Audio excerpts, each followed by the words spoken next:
be strong in this time, son. I'm a survivor.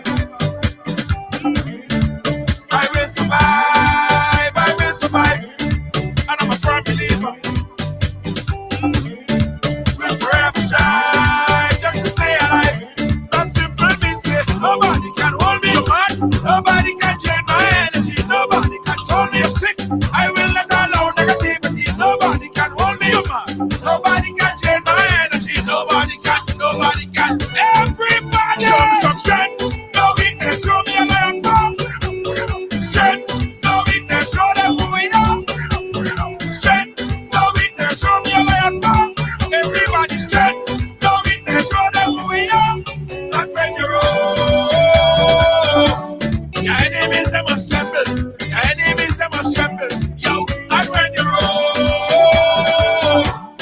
Everything has to humble. Everything has to humble. I'm a go-getter. I just go hard. I just go hard. And I'm a kind of fella. Put my trust in God. Put my trust in God. That simple means say nobody. Williams Funeral Service serve you with dignity and compassion as you mourn. Every day, we embark on the journey of life, and one day, the journey will end. It's on that day that you can entrust the celebration of life of your loved ones to David Williams Funeral Service. Call 718-291-3823. Show them who we are. Strength, no weakness. Show me a lion bomb. Everybody strength, no weakness. Show them who we are. That's when you're all. Right along, welcome to the ride. Welcome to Monday. Yeah, Monday on the ride. How you guys doing? As you come and go ahead and share up the thing. Share up the thing, put it on a page. Everything has to happen. Yeah, put it on a page and say I share. As soon as you share it, put it on a page and say I share. I share. That's the key word. Let me shout you out. Also, we're going to be live in Brooklyn, New York on 107.9. That is J Wanda FM. J Wanda, big up yourself there in New York. Let me start it thing on my end, guys. Let me start it thing on my end. Ah, boy. Guys, we have a lot to talk about today. Let me share before we start. Let me share before we start because we have a whole lot to talk about today. Share over here. Share over here. There we go.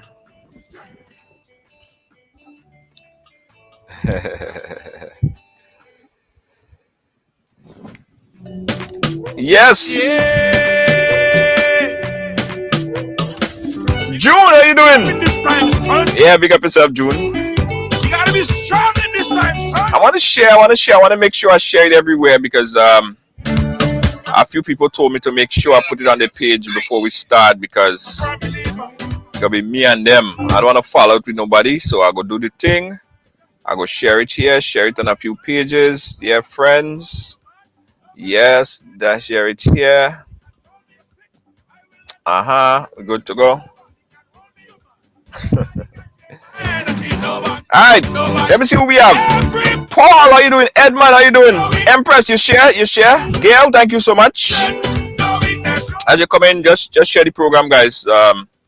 It's important to give your friends and the people that may not get notification that the show is live. Person, yeah, thank you so much. Thank you so much. Lacey J, how you doing? Chevon Benjamin, how you doing, my friend? Hope everything is good. Brenda Bascom, I see you. Yeah. What you guys did this weekend?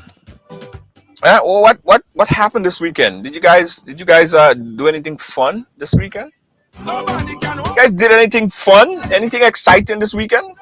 I had a ball, by the way. I had an extremely great weekend. It was nice. It was nice. Yeah, it was great.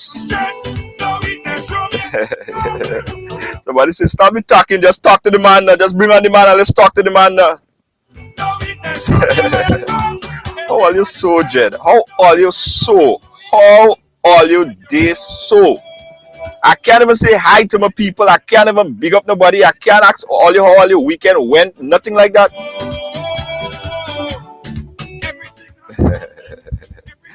All right. Let me go into it, guys.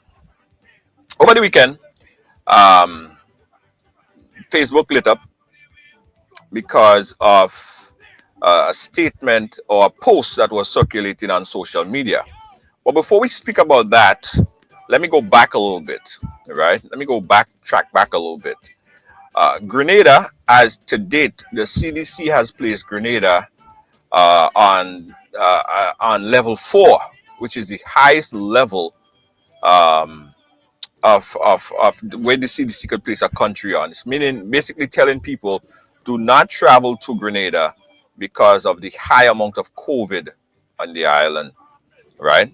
Grenada is ranked like among top in the world among infection per capita. So we all know the story. Over the past couple days, the infection rate has increased dramatically. It's now over 2,000 active cases, and that's coming from a place where we remember just a few months ago where there were 0 active cases for months and months and months. 0 active cases. Vaccination rate continue to move very slowly as the country try to get the population a good portion of the population vaccinated. That was moving very slowly until about the first week in August, where I remember it was about a Sunday night right before Carnival. Well, what was to be Carnival Monday. We got a news from the chief medical officer who came on a late program stating that there are in fact one active concerning case in Grenada, and it was concerning because the person came in from the United States or wherever.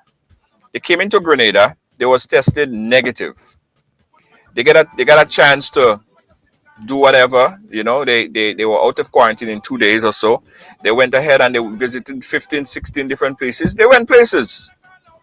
And on return to the United States, that said person was somehow positive. So it was concerning.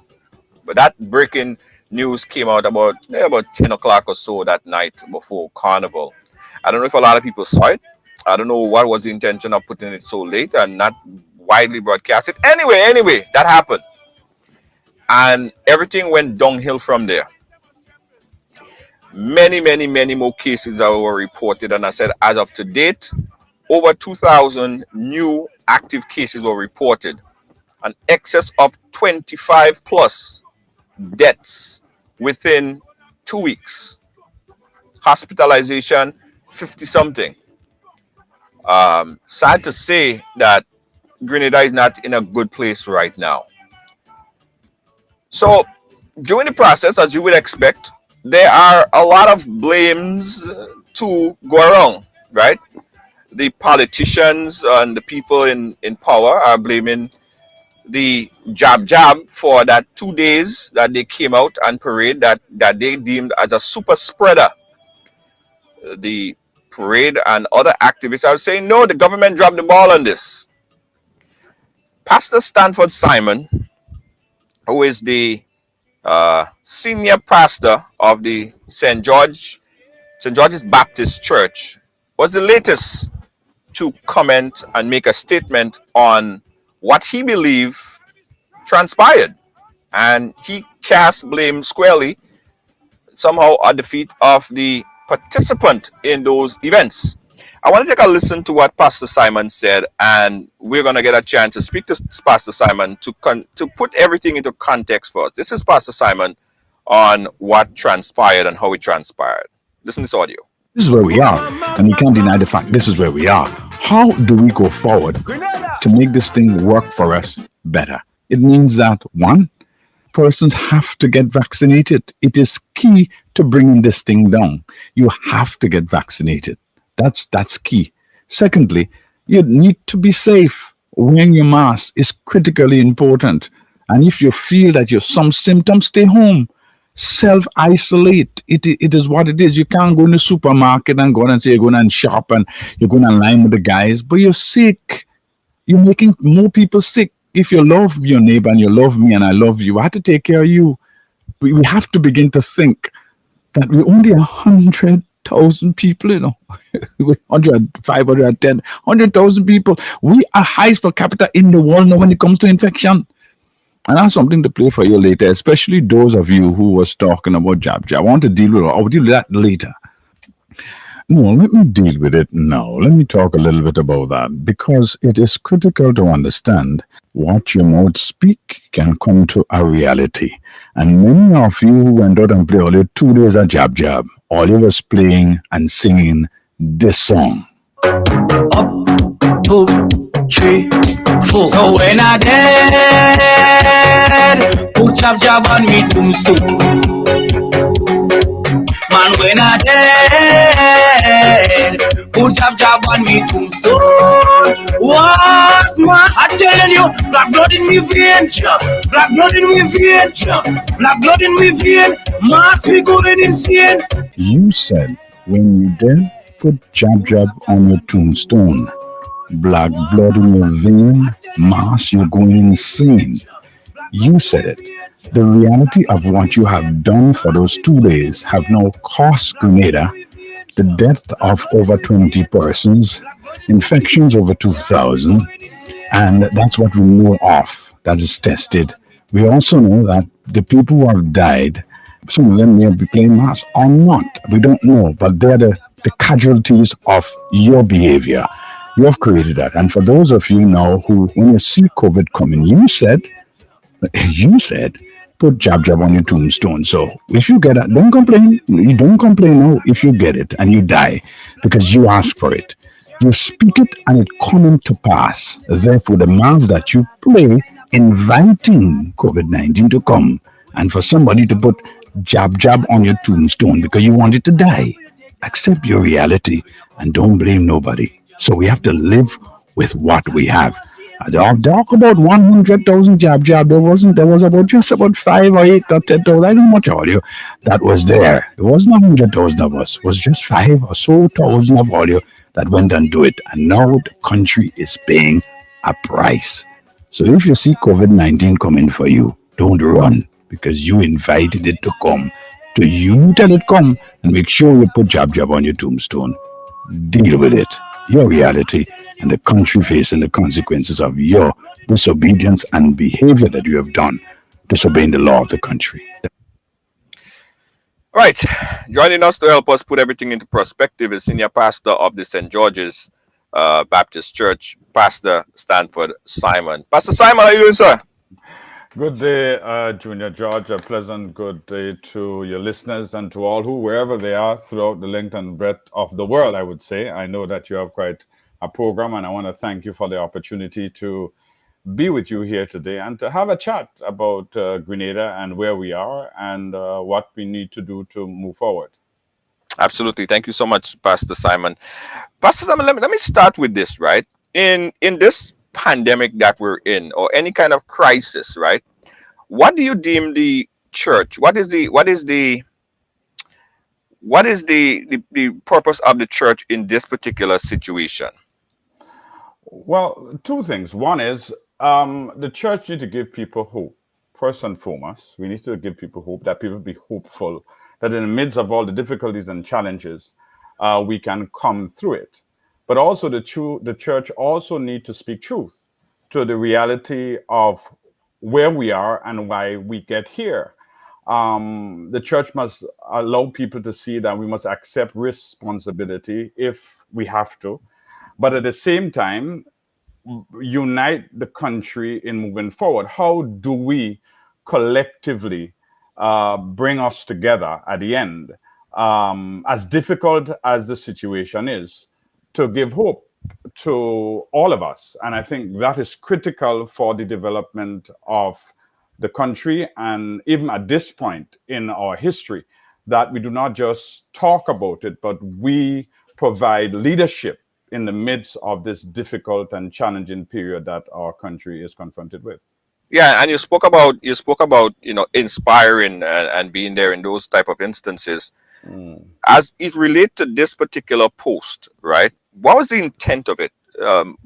Because listening to it, it seems I don't hear anything inspiring about it, by the way, and that's just the reaction, the immediate reaction. It seems hopeless. It seems like there is a hopeless end, and it seems like it's a pointing finger, and I personally didn't hear the inspiration in it. So give us the context of the exact post that we played earlier. Well, you played part of the post. You didn't play the end of the post.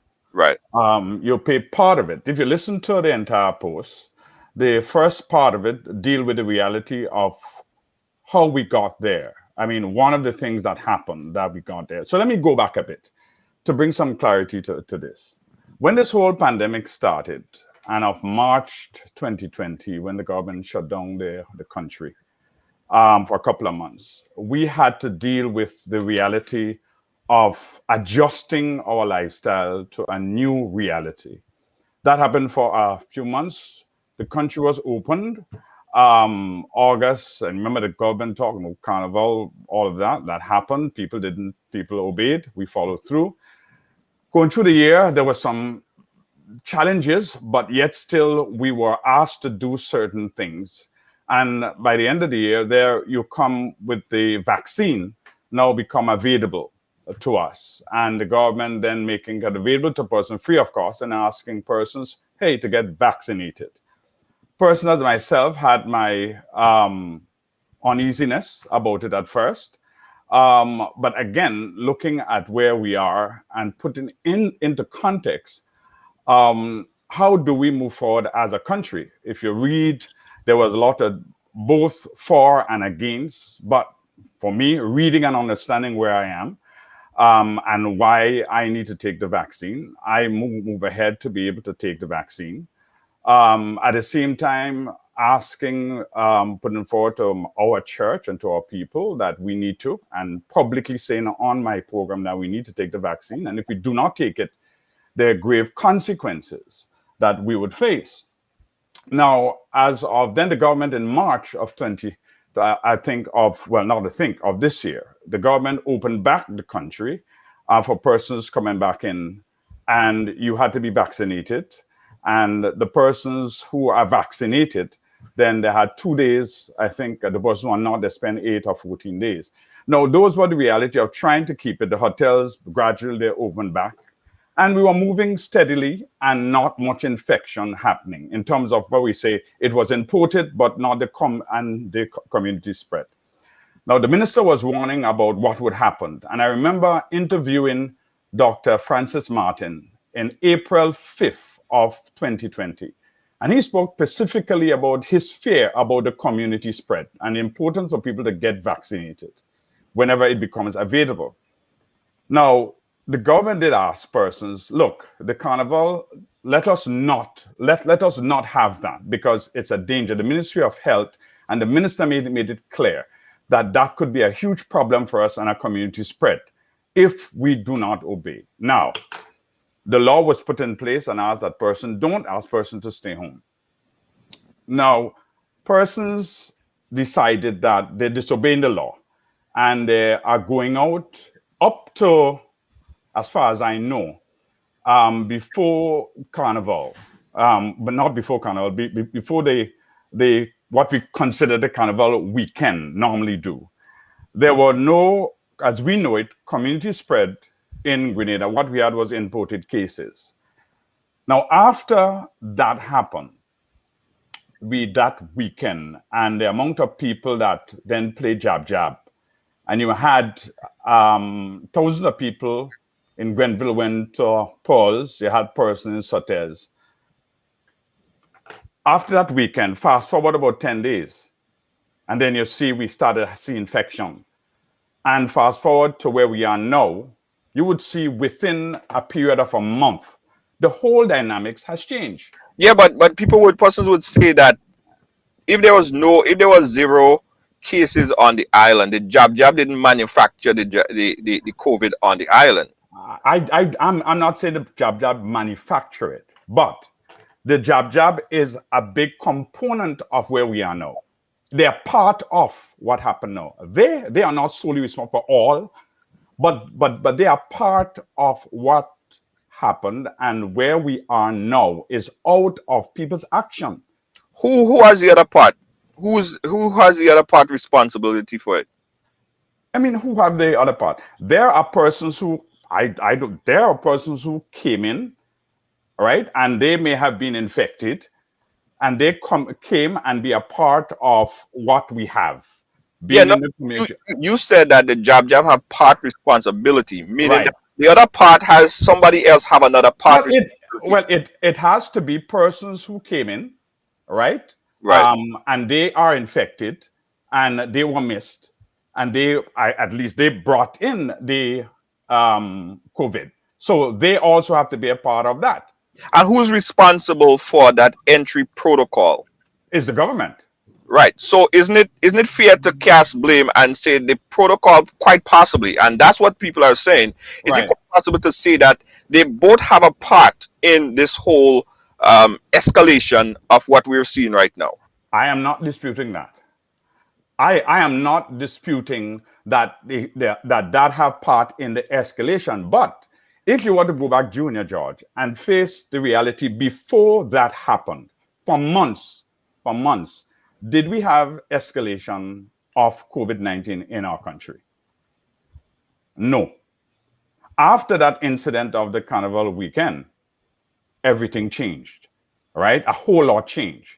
So we know that weekend, there were things that happened there that created the community spread. And we have to accept that reality as a country, right? That in the individuals have to come to grips with that. We have to come to grips that we can put into context a super spreader that helped to bring us to where we are. And that one of the reality that we have to accept. Right. I understand. Let me just remind everyone that you're watching Right Along Live. Pastor Stanford Simon, who is the senior pastor of the St. George Baptist Church. We're chatting here live.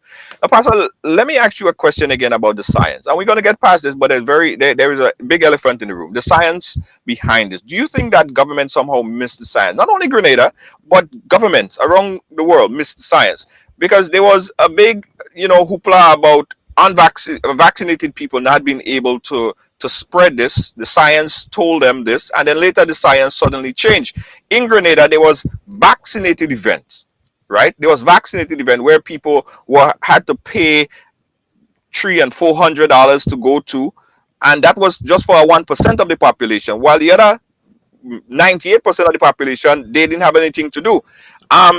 And what we learn now, that the vaccinated people could also spread COVID-19.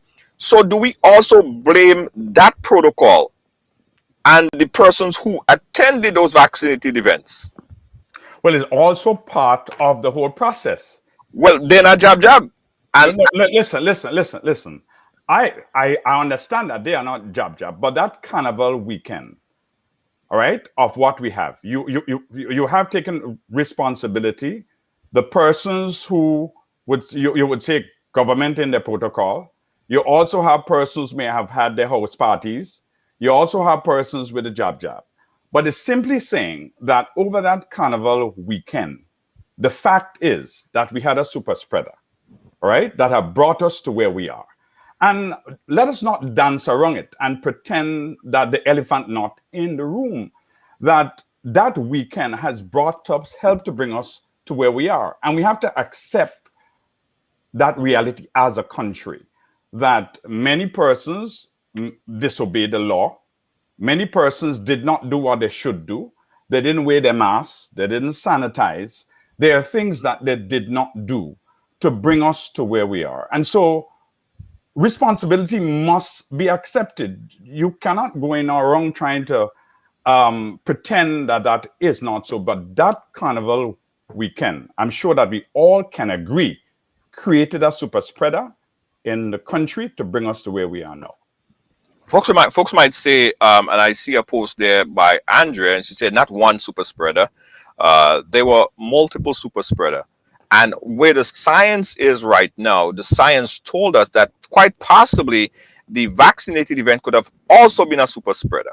I'm not disagreeing with you that the vaccinated could have been a super spreader, because it said the person who are vaccinated are also hosts, and they go out and they can spread the. I am not disputing that.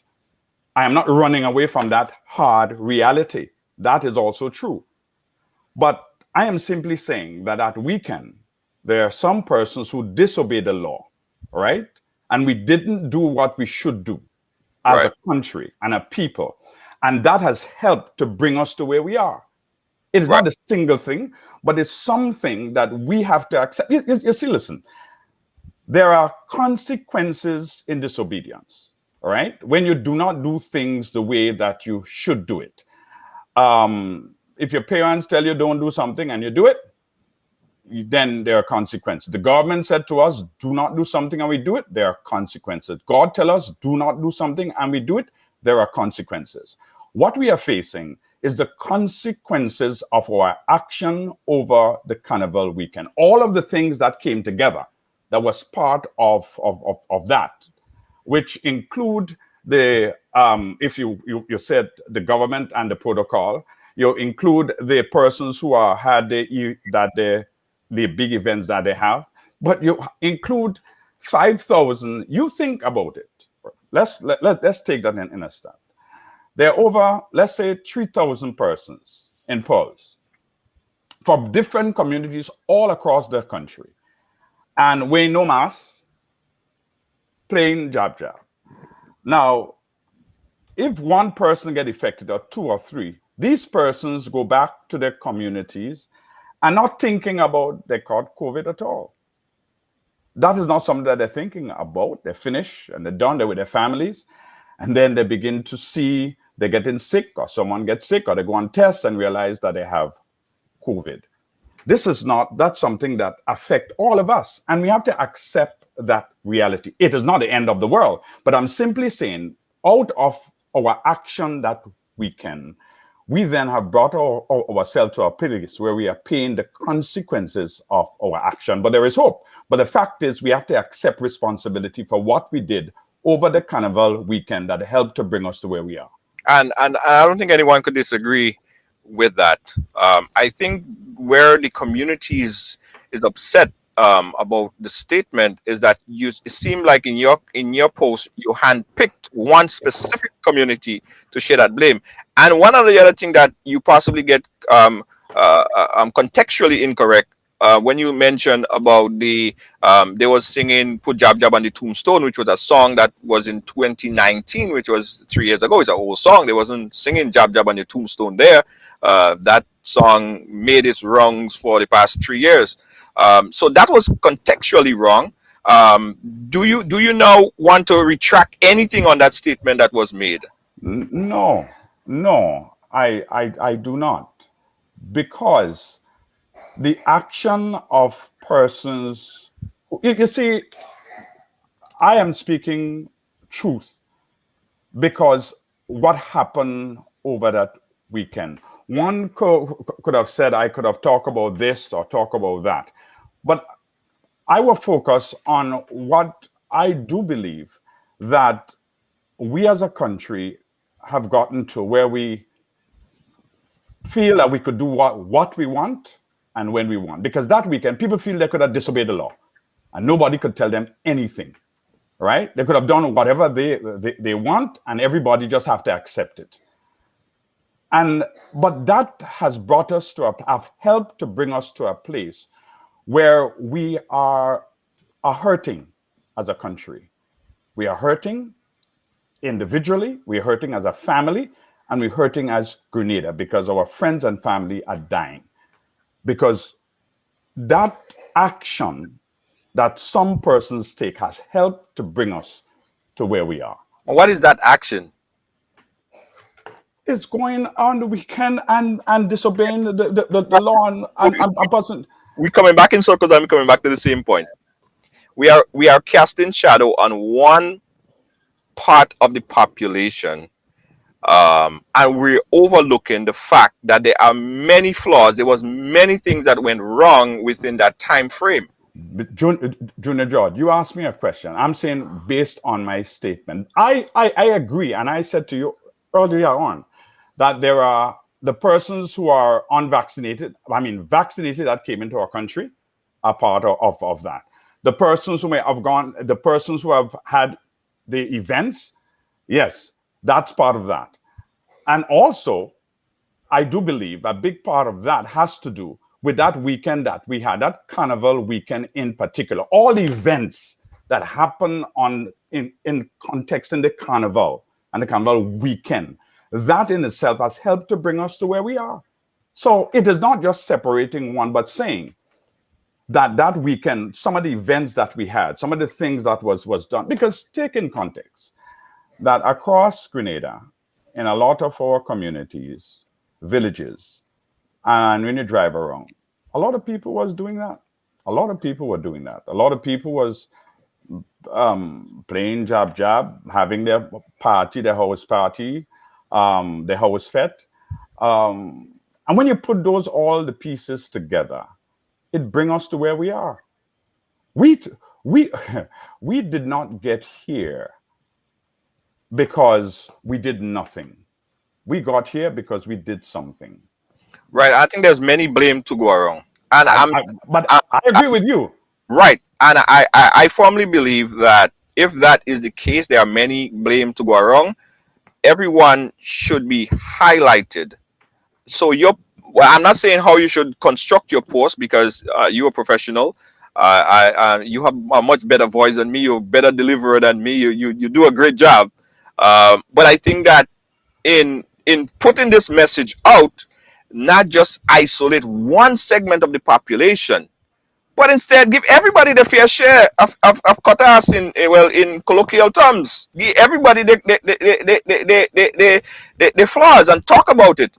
But the reason why social media went crazy is because a lot of people feeling like, so why is only the jab picking out? Why you ain't talk about the big fete? Why you ain't talk about the vaccinated event? Why you ain't talk about government protocol? Why you ain't talk about government have a role to play and give everybody the cut skin? Junior, everybody have their role to play. And I'm not denying that fact. I focus on a particular group of people, and one would say, and one might be uncomfortable with what I said. But listen to this. I go back to that. Before then, government have been allowing people who are vaccinated to come in. We did not have this escalation of a super spreader before then. For months, we did not have it, right? You have the two events. You have the vaccinated events and you have the jab. Those two events happen on the weekend. But if you think about what has happened after that weekend, within a month, Junior, within 1 month, we over 2,000 plus in infection. But since March, government have been allowing people to come in that are vaccinated. We didn't have that problem for months. Why it is? In the space of 1 month after a weekend that we had of disobeying the law, all right? And even those who obeyed the law, if you want to put it, having their house fete or wherever, why is it within 1 month? We are over now, 30 in death. We're over 2,300 in infection. And we are now the highest in the world. Now we have to get persons have to look at it, that the world is saying, Grenada, you're in a bad state. We advise you not to travel to Grenada. Why we didn't have that in May, in June, in March, April, May, June, and in July? Why is it that we're having that now at the end of August, the beginning of September? Why? Well, there are a lot of things, as I would go back to say. I think a lot of it has to do with, partially is that the science change, right? I believe that there are, with the persons might say that because of the 2-day quarantine, that could have escaped. A lot of people could have escaped that. I mean, I benefit from it. I travel. I don't want to stay 5, 6, 7 days in quarantine. I don't like it. But if possible, that people could escape and it's a possibility that something might happen within a time frame,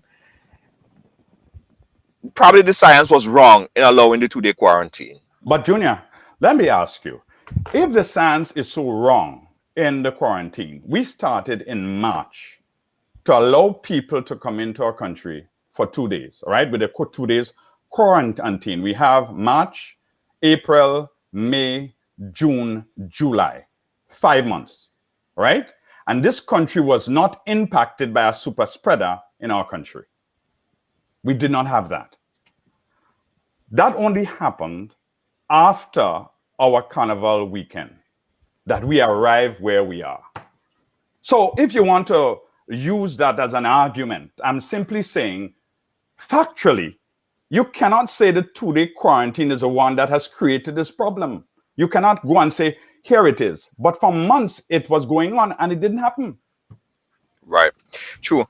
Let's jump to the phone line, guys. We want you guys input on this right here. We're talking with Pastor. Why do I feel the need to call you doctor? First time we have a caller on the line. Caller, you live. Where are you calling us from? Hi, Junior. Good evening. I'm calling you from the beautiful Spice Isle of Grenada. Go right ahead, sir. How are you doing? I'm very good. Pastor Simon, good afternoon. Good afternoon, Jason. First of all, let me say this. My voice can't hide, so everybody know who's speaking. My name is Jason Speak. Now, there are a couple of points I would like to make here. One, I understand what you're saying, Pastor Simon. I understand it more than anything else. But I think what we are doing here is making a fundamental error.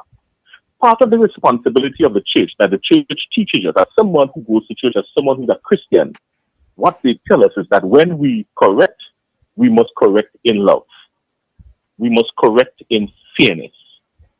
And from the tone of the message, people didn't get that love. I'm not saying that you didn't use love. I'm just saying people didn't get it. So hence the reason why you're going to find a little pushback there. That's one.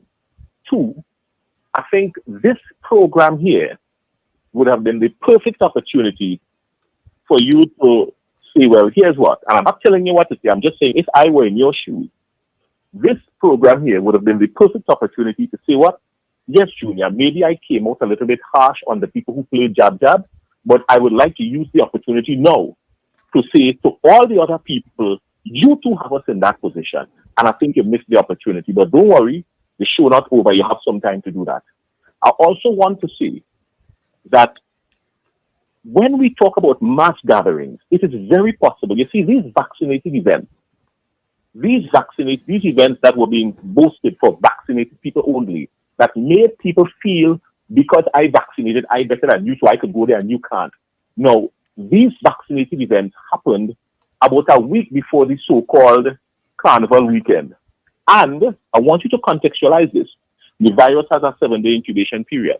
So now it is quite possible, I'm not saying it happened, I'm saying it is quite possible that the people who attended these vaccinated events who were possibly COVID-19 positive could have gone back into their communities and unknowingly spread the virus. And then, because that viral load takes 7 days, as an incubation period of 7 days, then we can safely say that moving from that weekend, we saw an upsurge in COVID-19 cases. That is very possible.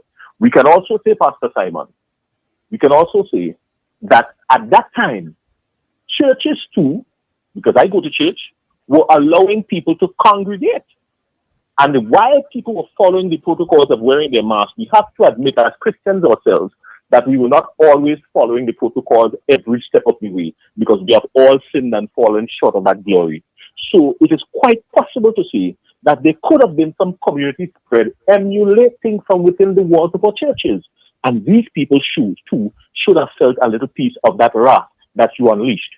So I am saying all of this to say, Pastor Simon, you are correct in saying that everybody has a role to play. But I think social media is upset with you because you have not equally laid that blame. And while you would have zeroed in on a particular sector, I think today you are missing the opportunity to continue sharing the links across the board. And that is my contribution this evening. Thank you so much, Jason, for your input. Pastor Simon?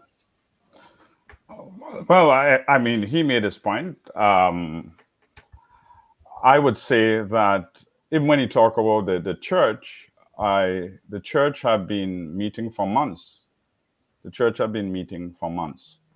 And I go back to my point that, yes, we all have to take responsibility, but we also, when we look at ourselves, we have to accept that each of us have a responsibility in getting us to where we need to be.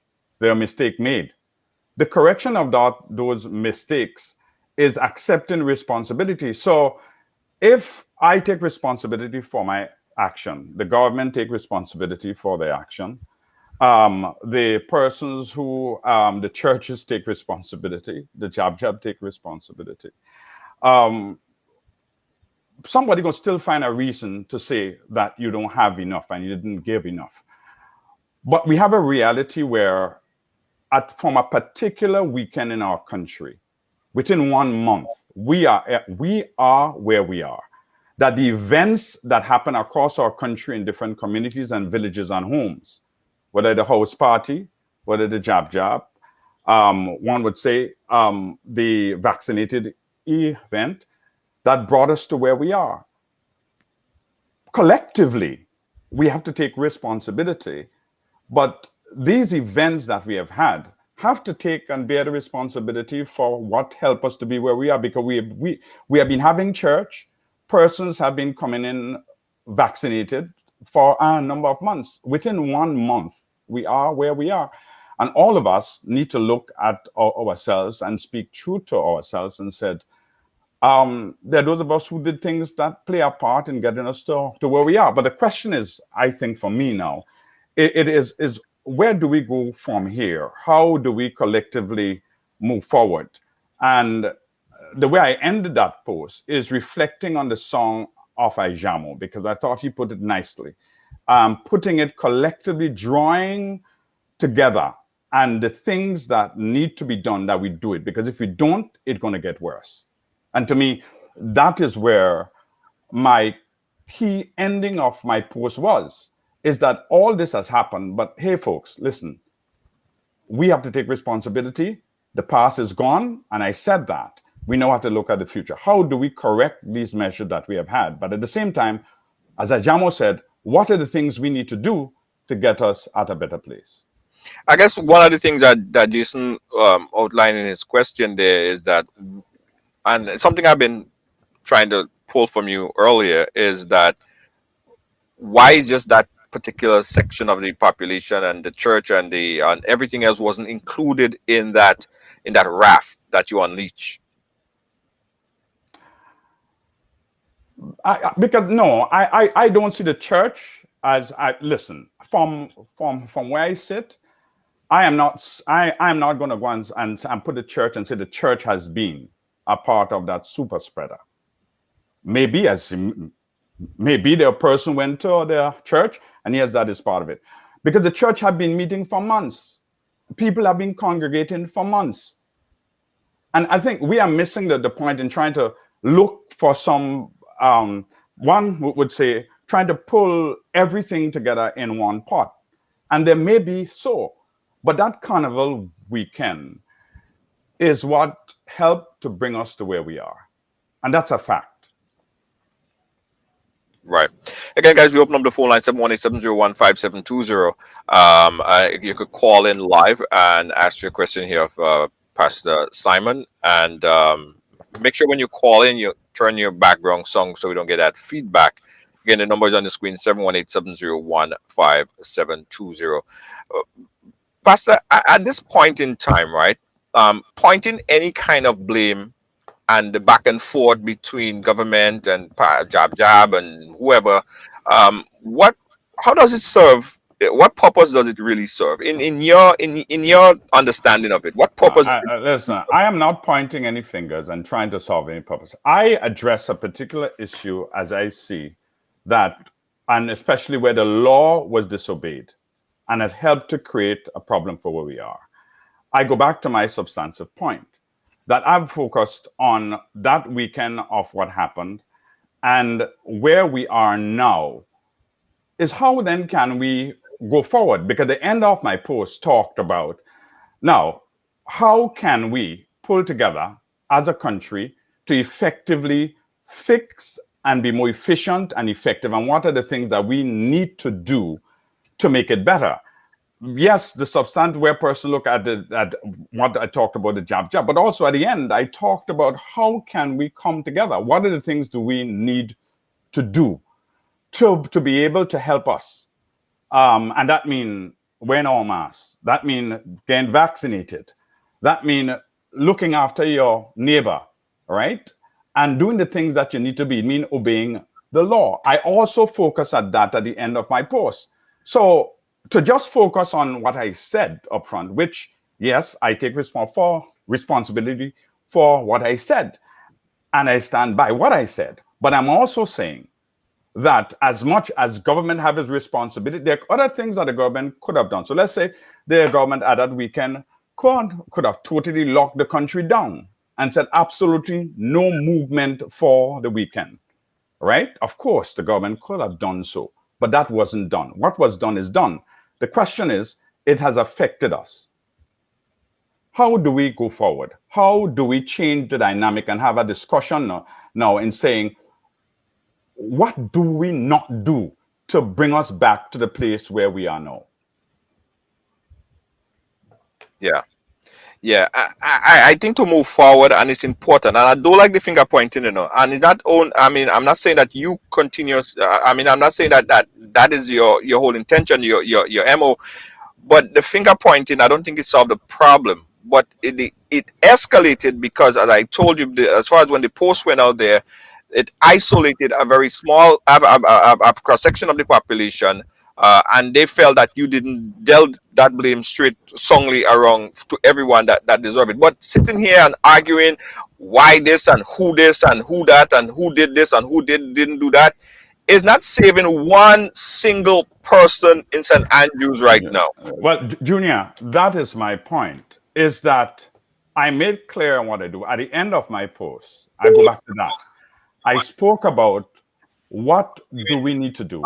And I played a song for my Jamo that spoke about the country and how we can work together and the things that we need to do to effectively make this work. So now we at a point where we over 2,000 persons are infected.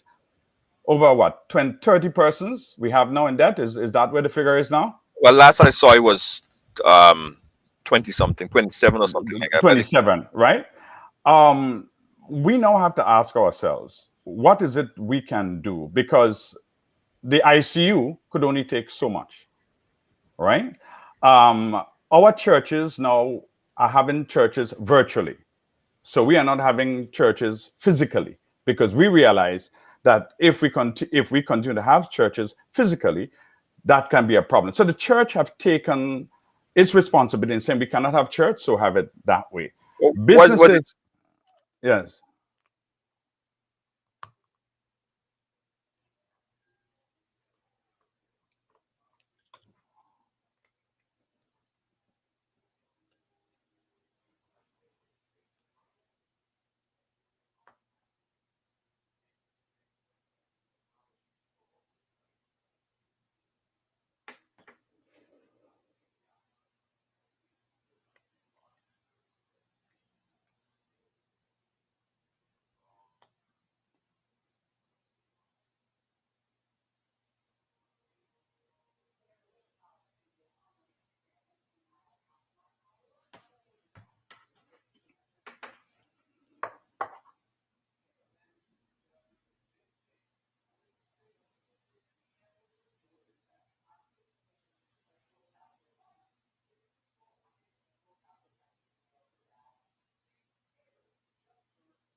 All right, sorry about that, guys. I completely lost internet connection on my end. Pastor Simon, could you hear me? Yeah, I could hear you. All right, sorry about that. Yeah, technology. Well, it get the better of all of us. Yeah, yeah. So yeah, I was saying, I don't know if you heard or what last statement you heard from me. And I'm not sure if you're hearing me still. I'm trying to bring I'm myself. well, I'm hearing you. Okay, all right. Was Junior, you're gone again. You're gone again.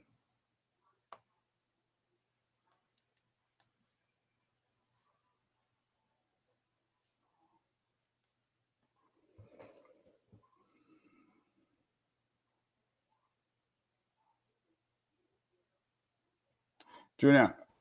Yeah. All right. Well, Right. I'm hearing you again. Okay, all right. Sorry about that. I don't know, I'm having some crazy problems on my end as it relates to internet.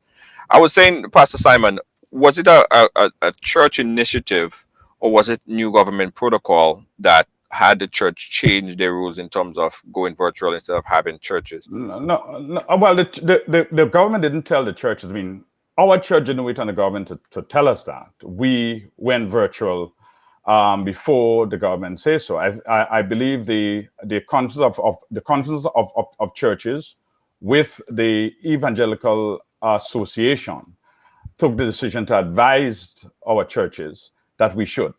So the church helped to take the initiative to be able to do that. I know for sure our church take the responsibility of saying, listen, this is happening. We need to go virtual. And we did what we have to do to ensure that that happened. But I think there is a bigger scope of us as churches and pulling together, because we at a critical point. The Grenada is at a critical point, because if the infection continues the way it is, it's going to hurt us terribly bad. You have, I know that persons speak about the debt that we're having and the question of the ethical part of it. How do we deal with that? But also, what is the church doing?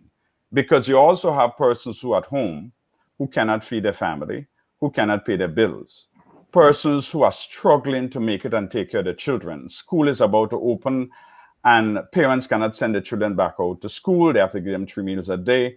Those are the challenges that we are confronted with, and which we have to deal with. And for us, I think it's important as a church. There are a number of things, initiatives that our church is working on now, and as we always do.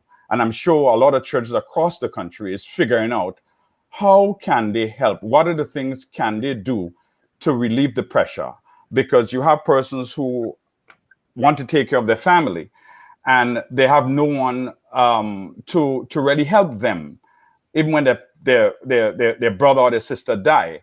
There no one to come around as you normally do and be there and supportive. Everybody keep the distance because they believe whether they die of the COVID or not, they believe that it. So those are the fundamental issues now that we have to deal with going forward. How do we come together to help our people who are in need, and how do we effectively do that in a way that bring us together as a country? Right. Wendy is asking there. Can you ask him what's his opinion, and does he intend to make a statement on Nicholas Steele's announcement on the formulation of an ethics committee? Well, in every listen, the ethics committee. If you think about the big countries, France and Italy, I remember when they had the issue there, they couldn't deal with it, and they asked in putting an ethics committee together, because here it is that we are. The doctors had to deal with saving lives, and if the doctors alone have to make a decision in the room, they have to make a decision. But if the doctors can say, look, I'm not sure what to do in this case, but I want to have this group of people that I can say, look, I have this problem and I need your help to be able to resolve what best to do. It would be helpful for the doctors so they can focus on saving lives. I think it's helpful that you set up something, as I've set up, to be able to help us to help the doctors, because that's to help the doctors really. It's not we. The doctors are the one that are going to need to say, I do not know what to do in this situation. Somebody help me. And I think having a group of people together who can help the doctors in making the decision, I only think that can be helpful. I don't think that is something bad. And in full context, I know that was implemented in Italy and India as well. So yeah, you're right on that. Let's jump to the phone lines. Caller, you live. Where are you calling us from? I'm calling from Grenada. Okay, turn your background down a little bit, please. Okay, we're getting a feedback. Hello. Hi, good night, Yeah, Junior. just Good turn night. just turn your background down. Just turn your broadcast down, your TV or your other device. Just turn it down so we can hear you properly. Okay, am I good now? Yeah, you're better now. All right. Good night, Junior, and good night, Pastor Stanford. Good night, listeners. Good Yes. night. Right. Just a point I want to touch on.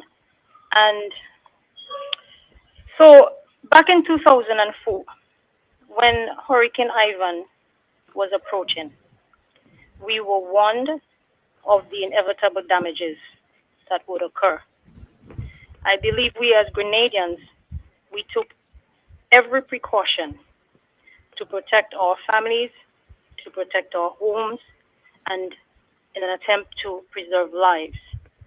Now, the reason why I reflect on Ivan, I see the same situation sort of like happening with this COVID pandemic and what is unfolding in Grenada at the current moment. All right? There is an atmosphere of distrust among citizens of Grenada and the current administration. When our health minister came out in the parliament setting and said that Grenadians will die, Grenadians, COVID will have its day in Grenada, we should have seen that, knowing that we do not trust the politicians. We should have used that as an indicator or as a thermometer to keep ourselves put. Because if I don't trust you, I am taking heed to the things. All right. Now this led somewhat to an atmosphere of defiance, saying, you know what, if the Minister of Health is saying this, I don't believe him. You know what? I believed him because I don't trust him. And I'm speaking not for me. I'm speaking as out there. I'm just throwing this out there. I don't believe him. I don't trust him. Maybe something is up his sleeve. Maybe something is in the making. Therefore, I am staying put. I can play. I can go in my party. I can go in my fete. I can play job. Maybe next year or in the next 2 years when this thing is under control. Right. All right? So my house is on fire and the fire is in front of me. And I jumped in the fire. What is going to happen to me? Right. I'm going to get burned. Yeah. I'm going to get burned. We as a people, we need to learn to stay put. I am not even going to touch the blame game because so many avenues right now can be seen as contributors to the mess we are experiencing in Grenada right now. From the government to the vaccinated allowed parties to the boat rides to the private parties, job, all of them, every single one of them will contribute to the mess we are experiencing right now. So I cannot take my one finger and plug it on the job. So many institutions and so many areas we can put our finger and cast blame on. But we are at a situation where we need to move past that blame game. Right. And say, how do we move forward? What can we do to remedy this situation? We made mistake. We made that mistake. We could have stayed put. Yeah. You understand? So now, when the Minister of Health saying They said, don't play the job, don't play the carnival like activity. And you see, we as the people, as Grenadians too, we are very stubborn. We can be very stubborn. Because I reflect and I looked around the Caribbean. Barbados did not have proper. Jamaica has Reggae Fest almost every year. They couldn't have. Trinidad, no con. Why had to go out there? Why we have to continue when there is a pandemic out there? Junior, my heart bleeds for my people and my country. Yes. Because this situation right now with the pastor is creating a divide among us. And I'm here and I'm reading the comments. And it hurts my heart Yes. to see the level of disrespect that is going on. Yes. Right? If we feel that the pastor needs to apologize and maybe restructure his words and how he come at it, there is a better way. Right. There is a better way. Whether we want to believe that this man is anointed or not, I believe when I read my Bible, it says, do not touch the Lord's anointed. Whether we want to believe it or not. We ought to be respectful. We ought to honor God. We have moved away from God. Right. From the government down to our homes. We have moved away from God. Grenadians jump to any and every drama. Yeah. We are in a pandemic. Stay put. Stay put. Stay in your homes. I think one of the Take big care of your families. Carla, I think one of the big things that we need to zero in on, and Pastor, I don't know if you looked at it, is the level of mistrust amongst our leaders. And that's what I'm saying, Junior. If we did not trust, if we know the Minister of Health had something up his sleeve, that will give me every reason to stay in my house. Because I have a family at the end of the day that I may leave to grieve when I'm in place 6 feet under. Right. Yeah. Pastor Simon, you understand? We ought to wake up as a people. We ought to wake up because, Junior, let me tell you something. When we do not listen to the voice of God, He brings destruction. And Grenada needs to wake up. We have come too loose.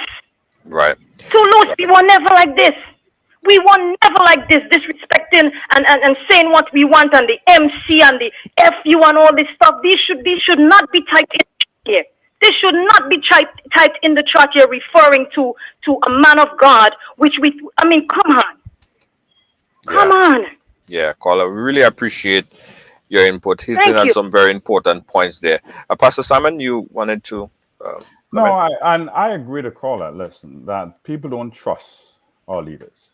And that's part of the whole mistrust that we have. When one would say that, okay, here the vaccinated people get a party to go in, and we did not. All right. The government says something, and the persons, like she said, they're wondering what is the hidden agenda. So trust is a big issue, and not only in the government, but among ourselves. We don't trust each other anymore. There is this level of mistrust and disrespect that we have for our home, for our parents, for our elders, there's a whole there's a whole breakdown in society with disrespect. And what we're seeing today that happening in Grenada, it is a result of when the four-letter language could use to cuss your leader, cuss the pastor, and somehow you think that is in your interest. You think that go make you better because you can cuss somebody and use word to make them feel bad, if you want to use that word. And somehow you will feel good about yourself because you're saying some nasty things about somebody. How can that make our society better? How can we better help each other? I would think that we need to have a conversation, but a conversation not steep in mistrust, and a conversation not disrespecting each other, but have a sound conversation as we're having, you and I are talking now, about a situation that we have. And as rightly said, yes, I would take responsibility and said I could have spoken much more about what the government could have done, or the unvaccinated could have done. And maybe I put too much of my focus on talking about just the jab on the in the program that I did. So I have to take responsibility for my action, for what I said. But at the same time, I cannot neglect the fact that we have over 27 people who is dead and over 2,000 plus people who are infected. And now, how do we help these families that are hurting? How do we, as a country, do better in the situation that we are confronted with? Because, Junior, you cannot do it alone. I cannot, the church cannot do it alone. The government cannot do it alone. The business places cannot do it alone. There are a number of business places in Grenada that are closed, that are shut because, why? Somebody got infected. Therefore, they shut down the business. Some of these persons are going home. Some of them will not get paid. How will they pay their bills at the end of the month? How will they pay Nawasa? And how will they take care of their children? This is the reality that we are confronted with. And if this situation gets worse, then what do we do?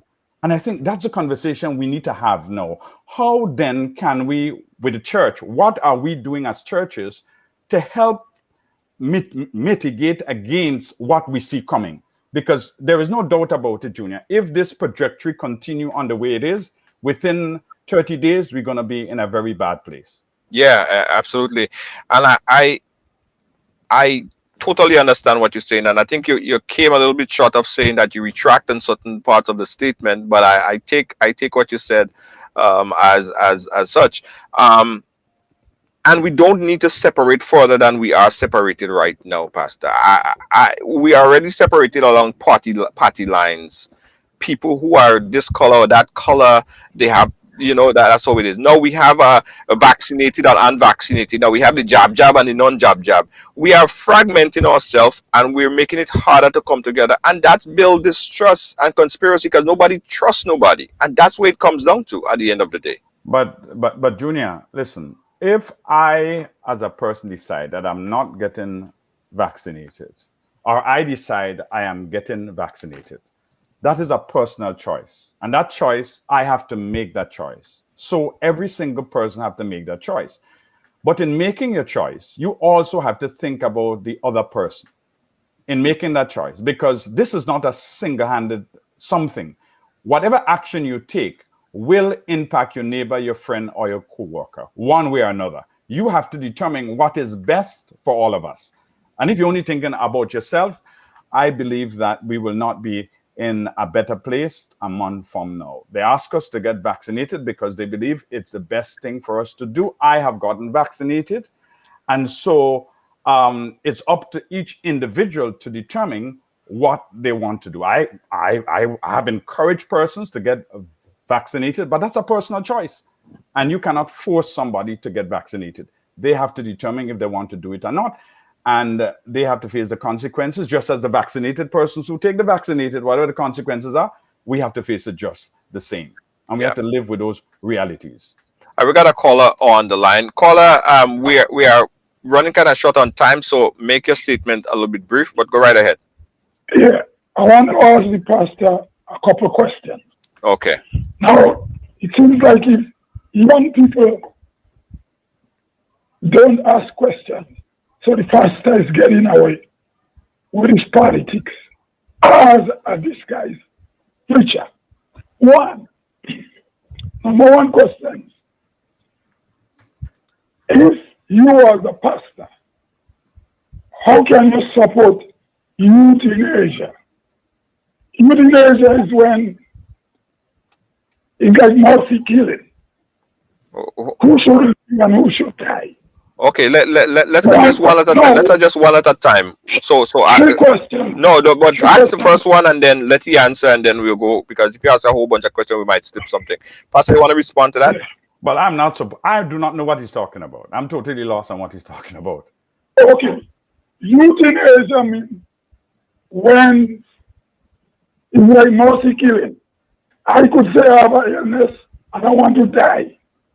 So I could ask that the state, the doctors kill me.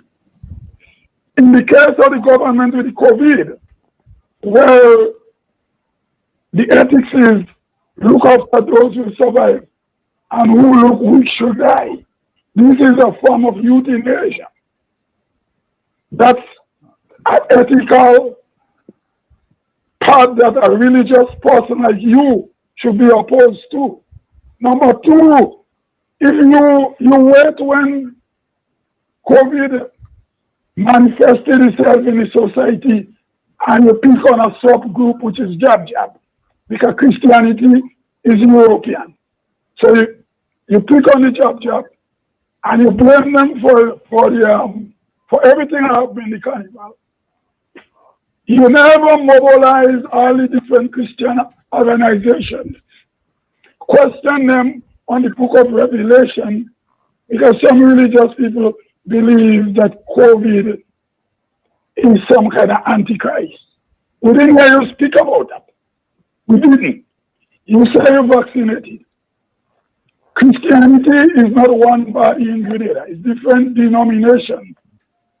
You never talk about the different pastors who are anti-vaccine and they influence the congregation not to vaccinate. All over the world. Okay, Carla, just kind of summarize your next two other point, because we kind of short on time. Sorry. My last question is, the government need money to run the country, and the fastest way is through tourism. People coming into the country, they bring in COVID. COVID is not manufactured in Grenada. It comes from outside. Most likely, the list said that 9 or 10 cases of people bringing COVID. Right. They went all over Grenada. You cannot pinpoint the jab as the only culprit. Okay. You should look into the government, talk to the government and say, extend the quarantine. Be more vigilant at Port St. Louis and all them little out there. Right. Stop playing politics with religion. Okay. If you're a man of God, you should be a healer, not politicking. That's all I have to say. Thank you so much, caller. Pastor Simon? There are two things I would say. One is about the vaccine being the mark of the beast. I mean, I don't know where people get that from. That is not true. That is just not true. And secondly, I mean, I have been talking about the vaccination and person getting vaccine, and if we don't, for months, I have been saying so. That is something we need to do. We need to wear our masks. We need to wash our hands. I've been talking about it. So it's not something I talk about now, and we are where we are. Right. Okay. Let's take this other call. Oh, what about the other part? Any other part of the statement that you wanted to touch on? No, that's the two things. All right. Caller, you live. Where are you calling us from? Hello, good night, Junior. I'm calling from Grenada. You go right ahead, Grenada. Okay. First of all, Junior, I believe in balance. And I too share your opinion that the pastor had left out some critical information. Junior, you have traveled the Caribbean, and you would know that around the summer period, you have a situation where you get the most amount of travelers coming into the Caribbean. You also had a situation just before the carnival, where the minister said that the Delta variant was in the other Caribbean country. He also said that this variant was spreading faster, and the time for, so I believe what has caused this spread is two things.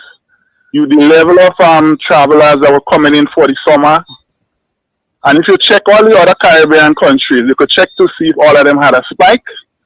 And you also had the Delta variant being introduced. Now, they said that the Delta variant is behaving differently from the first strain of the coronavirus we got. My thing, if you're following the science, that we needed to adapt to our situation, our new situation. So that's why most persons are saying that the 2 days quarantine has caused us to be in this position, because the the people who is responsible, the authorities, knew the variant was taken between 5 and 7 days instead of the 11 to 14 days for the first variant. And they did not adopt the quarantine period for 2 days. Now, we also had a situation, because I've listened to the pastor. During that period, the whole time, there were some big happy hours after some funerals, and the church leaders did not say anything. We also had a situation in the said protocol where the government gave a figure of 20 or 50 for funerals and weddings, but there were no figure for persons attending church. We also had a situation, or Junior, the persons who go and play job and thing, they also attend churches. They also go by the families. But it seems as though we're painting a picture that the people who play job, there's a different part of the society. No, they're all Grenadians. So we had a situation. My thing there is not like trying to blame the government. But the people in authority has to take the responsibility. We also, Junior, throughout this period also, the government had started the bushing program. Nobody was wearing masks and other things. Right. You already mentioned the unvaccinated situation, but very critically, Junior, in terms of going forward, there's 2 points I would like to make. Right. 2 very important points.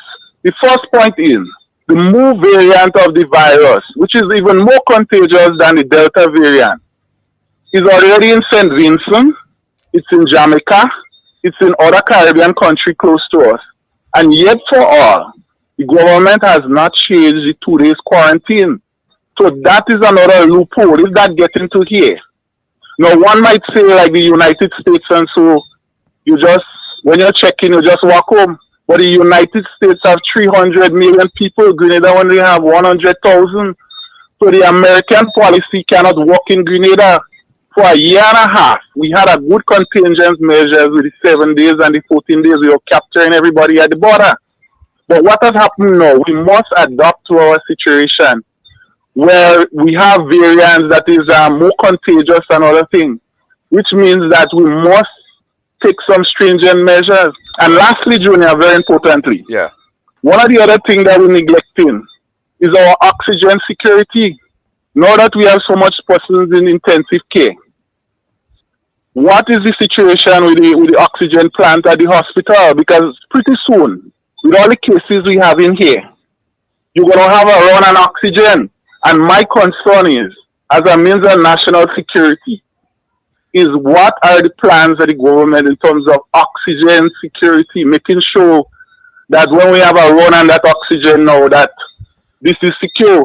And I say that to say because the doctor said, when she was asking our program, where do we get our oxygen from? And she said that it was imported. We get some locally and imported. So I'm thinking now all countries are going through the stress with the oxygen because you have so many cases all over the world. Why are we having to import oxygen? And if the situation get bad, so this is what the minister and everybody saying, we're in a real bad situation, and I would very much like us to stop coming down on the local people.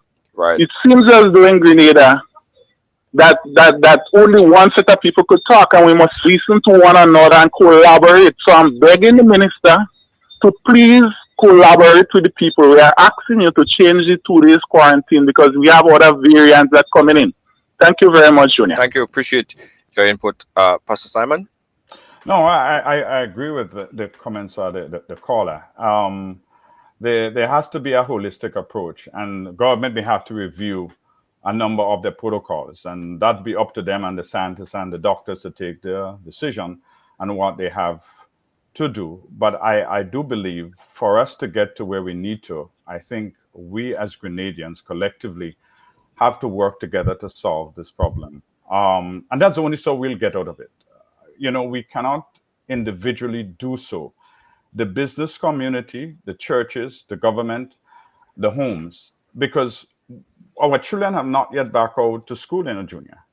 And if you think about it, the pressure that parents are under, how do we deal with this? Because if we continue on the trajectory that we are on, in a month, we would find ourselves in a dire situation. I think that worried me most.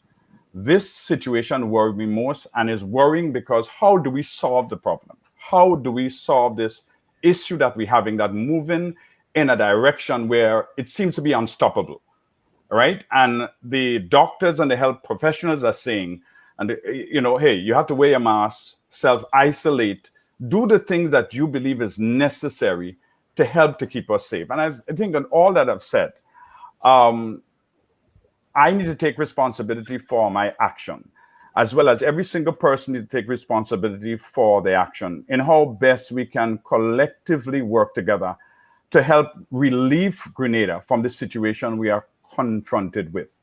The word of God is clear that there is always hope in the midst of I remember Jeremiah in the midst of the destruction of Israel and Jerusalem.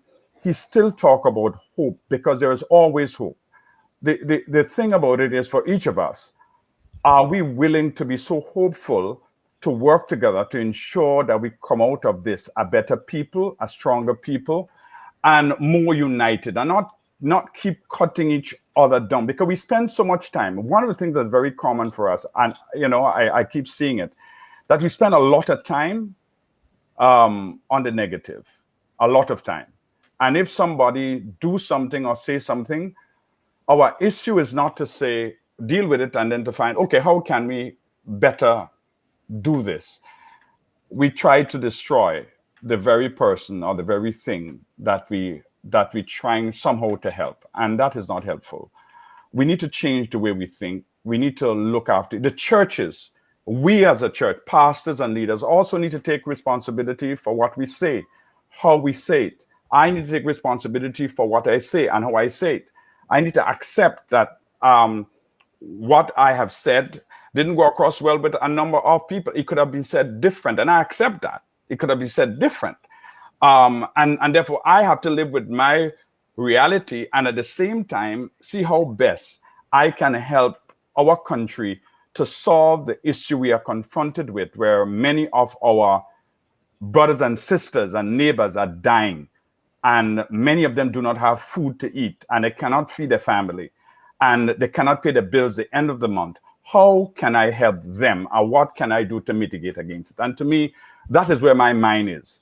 And that is where I want to focus as we try to overcome this situation that we are confronted with as a country. And you're so right in terms of bringing people together. And I think that's a good junction where we are, because you are aware that we cannot fight the battle alone. A fist, if you keep your hand open like this and you try to make an impact, you make a less impact than if you close your fist and you have all the power. Right. So by separating and segregating a population, it makes us weaker. And we understand that we cannot push ourselves together as he and I and everybody have to come together. And so I am happy that you have a lot of power. You represent a lot of people. You speak to a lot of people on a daily basis. And if you preaching that narrative that we need to come together, I know a lot of people would listen to you, because the last thing that we want right now, Pastor, is another separation of where the people who follow you and the jab to start separating. Then we get even worse and segmented in the population. So I'm happy that you made that. So let me say this, and let me say to the people who have played the jab and the persons who have been involved in that, my sincere apologies to you if you felt that I separated you out from the pack. And it wasn't meant to tell you in a bad way that what I did. And my apologies to you if you feel that way. And I sincerely apologize to you if you feel hurt by the statement I made and how it came across. And so I hope you forgive me for that. And my willingness to help us work together to be able to efficiently to make our country better, because I cannot do it alone. And therefore, I need to learn to be obedient to the law, just as you are. And we have to understand, we have to collect in the individual responsibility, but also the collective responsibility of how best can we overcome this hurdle together. We wrestle not against flesh and blood, but against principalities and powers in high places. This what we have faced cannot be overcome by an individual or a church or by a government. It has to be overcome by a people who come together in the midst of mistakes that we would make in trying to get there. But to overcome it, we have to decide that we are willing to work together despite our differences, whether you believe in the vaccine or not. We need to find a common ground, for we all know we want to save our neighbor, we want to save our brother and our sister, and we need to save a nation from being taken over by COVID-19. It's only about 105,000 of us. It is not much. And countries have lost far more than the nation of Grenada. And if this thing take hold of our country, it could wipe us out. That's just a reality that we face. And therefore, I am asking all of us, despite the challenges and despite the mistakes that have been made, we have to understand that we have to work together to overcome this. And I'm sure St. George's Baptist Church, the Conference of Churches, the Evangelical of Churches, their willingness to work together with the government and with the people of Grenada to overcome this. And I'm making my commitment to do my best and to do my part to ensure we come out of this better and stronger in all that we have gone through to become more efficient and effective as a people. And I really appreciate your comment. I appreciate the to and for, and that's okay, because that's who we are, that we live in a democracy. And I appreciate your comment. I appreciate you're scolding me when you have to, and at the same time, the same time that you're commending me for what I do. And those things are difficult, but this is where we are. And I think it's incumbent upon all of us now to realize that we have a work to do, and which is to protect each other, whether we take the vaccine or not. My advice to you is to take the vaccine, to get vaccinated. But if you choose not to take it, you need to help protect me as I protect you. And that is critical for the survival of our nation. I appreciate that. I appreciate you saying that, Pastor. I really appreciate you saying that. It's big. I think it's big of you to come and on a platform like this and retract. And I think a lot of people that's watching, they appreciate that as well. We're gonna take two more calls, Pastor. I know we're way over time. Let's just take this call and then we'll wrap up after the second call. Okay, caller live. Where are you calling us from? Grenada? Yeah, hi. Go ahead, Grenada. Well, I'm calling tonight to congratulate Pastor. You did an excellent job, and he apologized. And I want to say to the Grenadian people now, where do we go from here? Are we all going to apologize for the things we have said and the way we have behaved before God? Because we all need to apologize likewise and repent. Yes. Thank you, caller. One other call on the WhatsApp, and we'll wrap it up. Or the caller hung up the phone. Pastor, we all, you, me, everybody, as Grenadian, we all want the same thing, you know. We all want the same thing. We all want the same thing. And I think this is the start of where we really need to come together and fight this thing together. This is an invisible war, and no one could do it alone. The government cannot do it alone.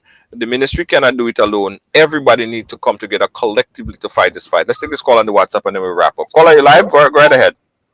Hello? Yeah. Hi, caller. Go right ahead. You're live. All want the same thing. Yeah. Junior. Yeah. Same thing. We all want the same thing. Go ahead, caller. Turn your background down, please, because I'm hearing a terrible feedback. Come together and fight this thing together. Hi, Junior. Yeah. Caller on the phone line, standby. Call on the WhatsApp. Hello? Yeah, Junior? Yeah, go right ahead, caller. Yeah. You hear me? Yeah, go right ahead. Yes. I still want to say thanks to the pastor. I love of the pastor coming to the big. I think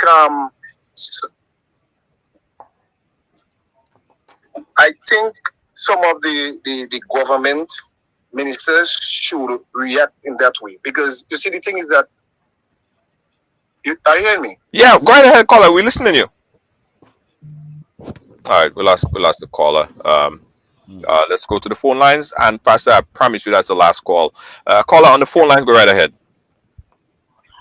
Junior, I would like to ask the pastor what our church is doing to help the people in quarantine right at this moment, because that is so important. That's about it. Yes, thank you. What's the church doing presently? All right. Well, I can't tell you what the church are doing. I know the St. George's Baptist Church is working in collaboration with Hotspot at the moment, and there are barrels available in Hotspot for person to give. And Andy William, as you know, the owner of Hotspot, have been encouraging persons too. And so the St. George's Baptist Church is partnershiping with Hotspot. Hopefully by the end of the month, we should have packages to give out to persons across the country. And let me go back, Junior. When this thing hit, and remember, a person was in quarantine, the St. George's Baptist Church with Hotspot gave over 600 baskets. And we continue to do so. Even during the time, the church, every month, baskets we give. There isn't a Sunday, I think every Sunday persons come to our church. We have packages for persons also in the community that we have been working a whole lot to be able to ensure that people are helped. We cannot do it alone. And therefore, I'm calling on the business community to reach out to us and any way that you can help, because we think it's going to be critical for us. We cannot help everybody, but we believe that if we come together, we can do far more. The persons who are listening in the diaspora want to reach out to the St. George's Baptist Church and see how they can help and what they can do. Because I think we have a common responsibility, and our church have been very, very much involved. We have been feeding over 40 families twice a week with hot meals. So there are things the St. George's Baptist Church is doing. I can tell about what we are doing as a church. And I would hope that we would find ourselves in a better place in the coming months, where we give what we can to help each other succeed. And that means praying for me as I pray for you.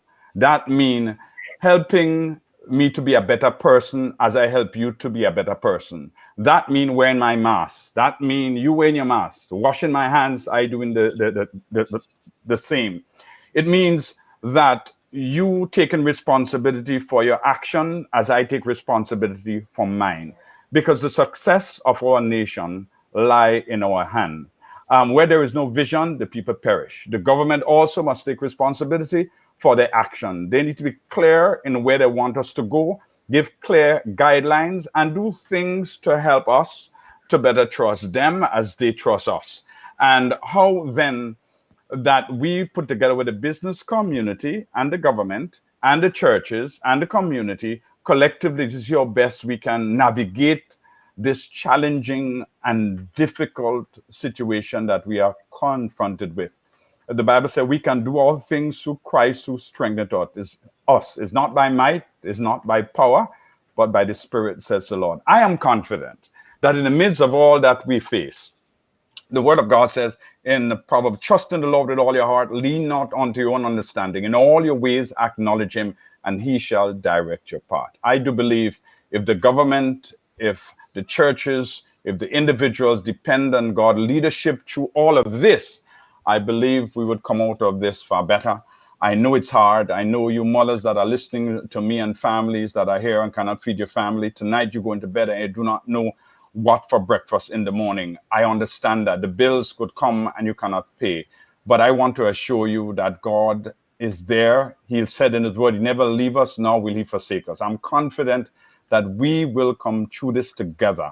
I know you cannot do this alone, and I cannot, but I am sure you, the St. George's Baptist Church is here, available and ready to help in whatever way we can, and we will do our best to help us to overcome this struggle and to be a better people at the end. Thank you so much. And I know that Junior, one more thing. Yeah, Can you ask him if they could lift the duty free and the well, post he's that not, people could send back? he's not the minister. He's not the minister. He's not the minister. I can talk to the minister about that. All right. All right, thanks. Okay. So, okay, and leave the duties. Leave the duties, no man. Let the people.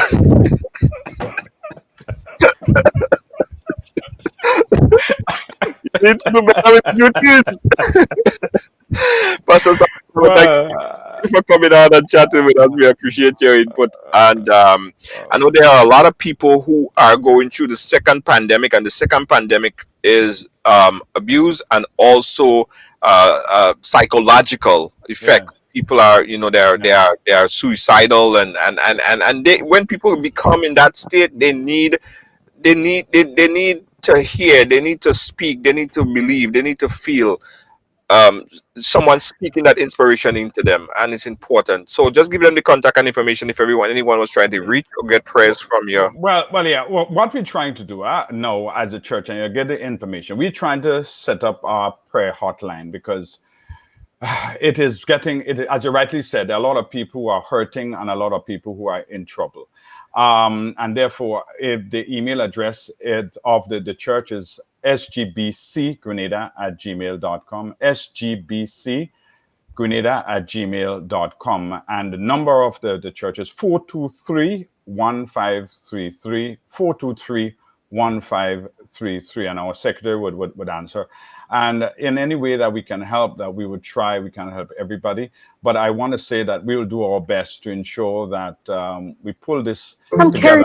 And then I want to take this opportunity to thank you, Junior, for allowing me to be here to share with you, and thank you, the viewers and listeners, and those of you who made your comments. Thank you for your comment, and thank you for sharing.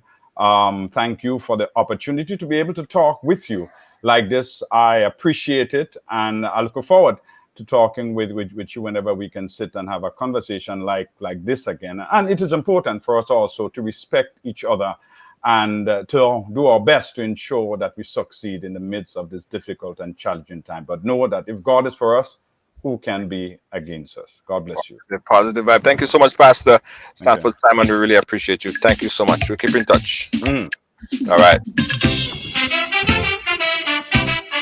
God, I am a pride.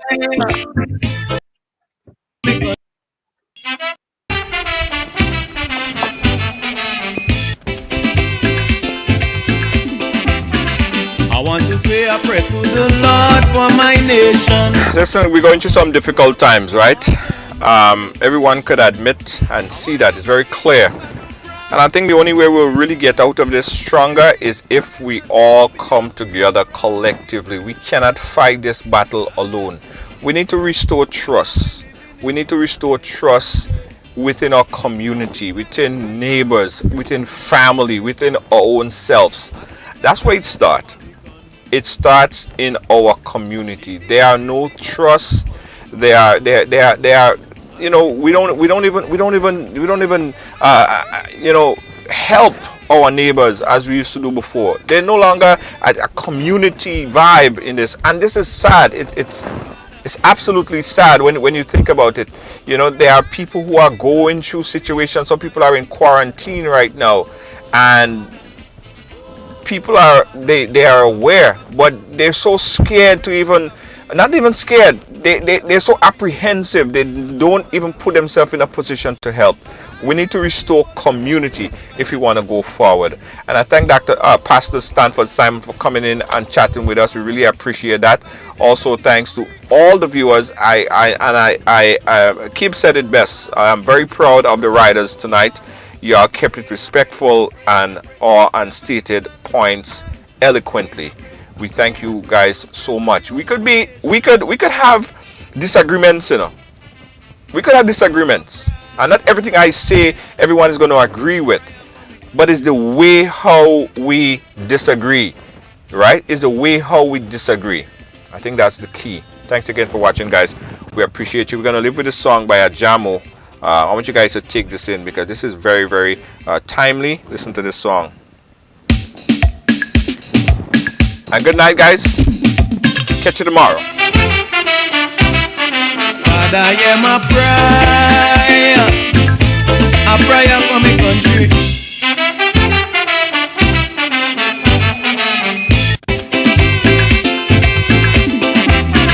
I want to say a prayer to the Lord for my nation. I want to say a prayer for all them politicians. I want to beg the master to brighten their vision. Give them the inspiration to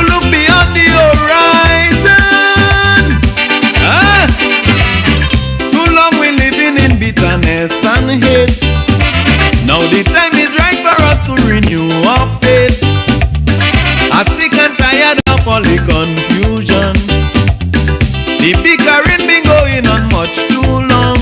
So as we move to the new century, Father, hear my plea. Hey, Father, I pray for the PM to find solution for we problems. Oh Father, I pray for every minister to see eye to eye with each other. Oh Father, I pray for progress, I pray for stability, I pray for happiness, and a whole lot of love in my country. Father, I pray for the police, please inspire them to keep the peace. Oh Father, I pray for the judge and the jury, and those who begging for them mercy. Oh Father, I pray and I pray, I pray and I pray, I pray for the good and the bad man. I pray and I pray, I pray and I pray, I pray for the whole of my nation. Father, hear my prayer, a prayer for my country.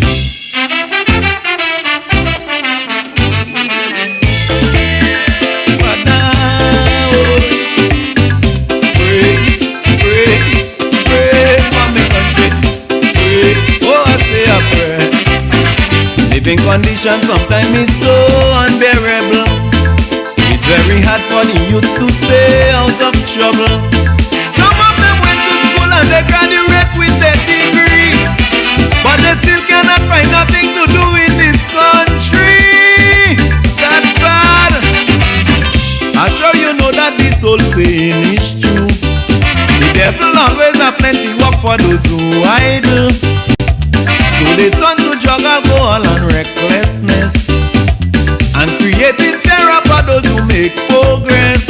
So before another one die, Father, hear my cry. Hey, Father, I pray for the children, please don't let the devil control them. Oh Father,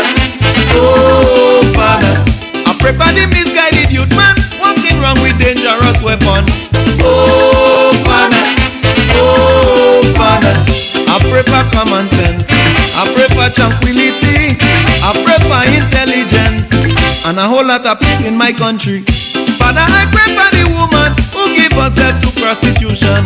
Oh Father, I pray for the lovely young lady who raising her child without daddy. Oh Father, I pray and I pray, I pray and I pray, I pray for the con and the job man. I pray and I pray, I pray and I pray, I pray for the whole of I pray for the whole of the nation. Thank you guys for watching, guys. Catch me again tomorrow, right along live. Peace out. Good night. David Williams Funeral Service serve you with dignity and compassion as you mourn. Every day, we embark on the journey of life, and one day, the journey will end. It's on that day that you can entrust the celebration of life of your loved ones to David Williams Funeral Service. Call 718-291-38. Feeling hungry, grab a snack. Caribbean food delight. Jamaican patties, light and flaky. Caribbean food delight. Taste the difference. Caribbean food delight. Grab a patty, take a bite. Caribbean food delight. Quick and easy, grab a patty, take a bite. Caribbean food delight. Oh yeah. Welcome to TD Bank, where you'll find the personalized attention you deserve and the legendary experience you expect. Let's do business. If you are a medical or dental practitioner, contact me to hear about our tailored lending solutions for residential mortgages, equipment purchases, practice-related commercial mortgages and refinance.